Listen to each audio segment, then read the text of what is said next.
I'm a little bit wary of the singer-songwriter walking around with a leather notebook and like being inspired by nature. Right.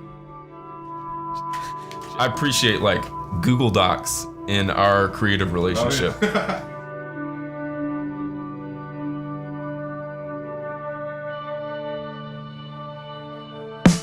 Beneath the spreading hazelwood, I lay me down to sleep.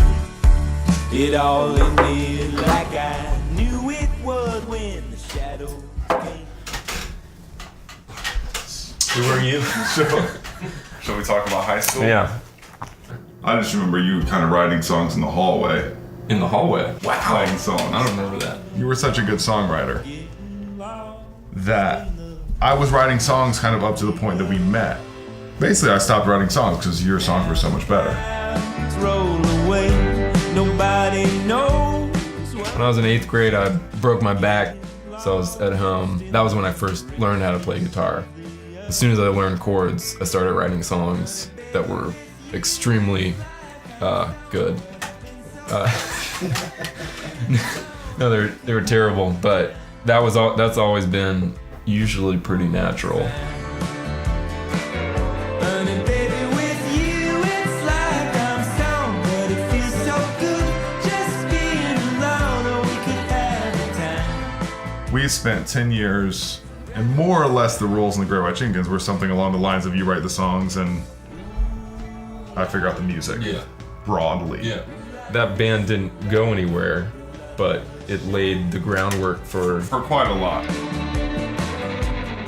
When you went to Japan, that was like very beginning of me kicking around the idea of starting Spacebomb. Basically the next season of us working together. Yeah.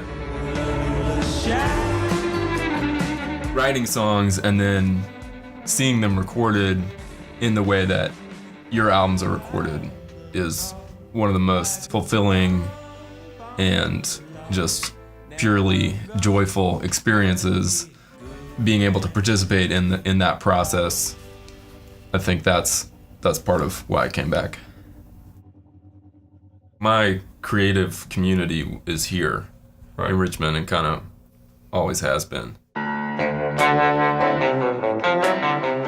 Your record was kind of the first time where I was like at the helm 100%.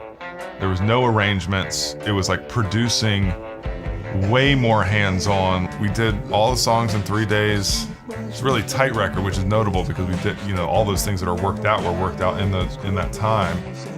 I've been in a lot of sessions and that one was really magic. I think we all felt that.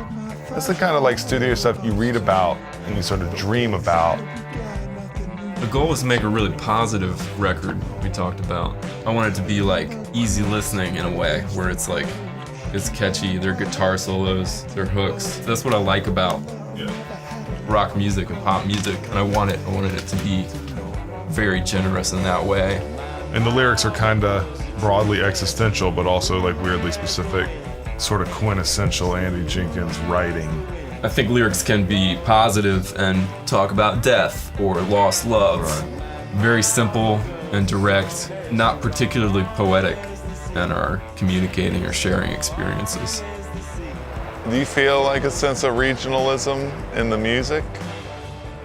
There's a moment in the first song of the record that features some spring peepers, the frogs, springtime frogs. The sound of this area is always gonna feel like home.